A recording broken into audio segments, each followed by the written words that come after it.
L'eugénisme, un mot porteur d'un lourd passé nous rappelant les heures les plus sombres de notre histoire. Pourtant, à l'origine, ce mot a une signification toute simple. Inventé par le scientifique britannique Francis Galton en 1883, il signifie « bonne naissance ». L'eugénisme désigne donc l'ensemble des méthodes visant à l'amélioration du patrimoine génétique de l'être humain. L'eugénisme libéral, lui, est un eugénisme choisi. Il est donc à différencier de l'eugénisme autoritaire, qui est l'eugénisme imposé par l'État à sa population. Il a pour but d'améliorer l'homme, mais concerne surtout les nouveau-nés. En effet, on ne peut modifier génétiquement un individu déjà existant. Les problématiques de l'eugénisme libéral concernent donc les parents plutôt que les individus en eux-mêmes. Et contrairement à ce que l'on pourrait penser, ce sujet est plus qu'actuel. Les outils nécessaires à la modification de l'homme sont déjà présents et accessibles. Mais pour mieux comprendre tout cela, quelques explications préalables seront nécessaires. Tout comme chaque être vivant, l'homme est composé de milliards de cellules et chacune de ces cellules possède le même code. C'est l'acide désoxyribonucléique ou ADN. L'ensemble de l'information génétique des êtres vivants, appelé génome, est défini par l'ADN. Ce génome caractérise les différents traits qui font de nous ce que nous sommes, le phénotype. Ainsi, en modifiant ce code, on peut modifier notre génome et donc améliorer l'homme. Mais la modification du génome, ou génie génétique, coûte cher, très cher. Ou du moins l'était.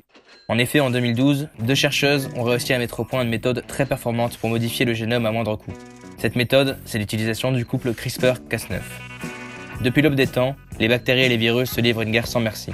Chacun des camps a donc développé au cours du temps des armes de plus en plus efficaces pour se défendre. Cas9 est l'une de ces armes.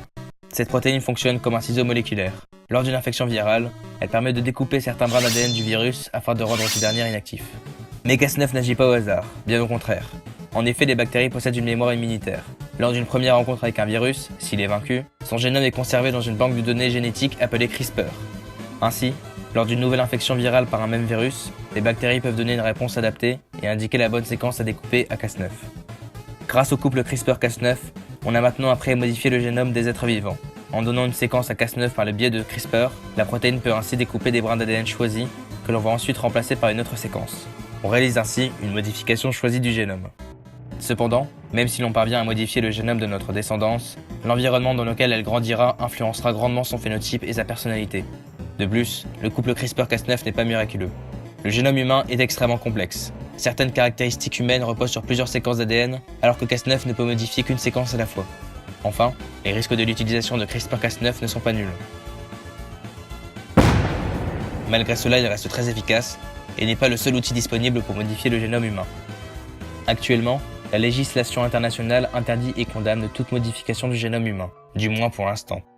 Il est évident que le génie génétique sera une composante majeure de notre futur, et c'est pour cela que nous devons anticiper ces dérives pour mieux pouvoir les contrôler. C'est ici que rentre en jeu l'eugénisme libéral. Dans quelle mesure pourrons-nous laisser le contrôle aux parents sur le génome de leur enfant ? Il est certain que l'eugénisme libéral apporterait à l'humanité de nombreux bénéfices.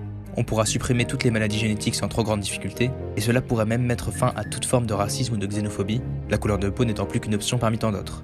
Et après tout, n'est-il pas moralement correct de vouloir assurer un meilleur futur à son enfant ? Cependant, il existe de nombreuses dérives probables que l'on devra réguler. En effet, quelle serait ainsi la limite autorisée à la modification génétique ? Se limitera-t-on seulement à l'éradication des maladies génétiques et à la sélection de caractéristiques physiques, ou penchera-t-on vers l'amélioration du patrimoine génétique de notre descendance ? Comment ne pas adhérer à l'idée de pouvoir choisir une descendance plus robuste, plus intelligente et plus belle, assurant son bien-être ? Si l'on ne régule pas cet eugénisme libéral, on pourrait alors faire face à un tout nouveau type de ségrégation, une discrimination entre les personnes modifiées et les personnes nées naturellement. D'autre part, l'eugénisme libéral pourrait devenir une norme morale, comme le sont les vaccins aujourd'hui, et ainsi il ne deviendrait plus un choix individuel, mais une contrainte sociale et aliénante, se rapprochant alors de l'eugénisme autoritaire.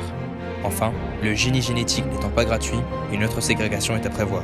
Cette fois-ci entre les plus riches ayant accès à l'eugénisme libéral et les plus pauvres n'ayant pas cet accès.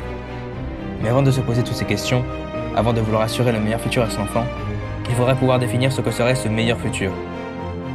Quelles sont les caractéristiques qui font le bonheur d'un individu ?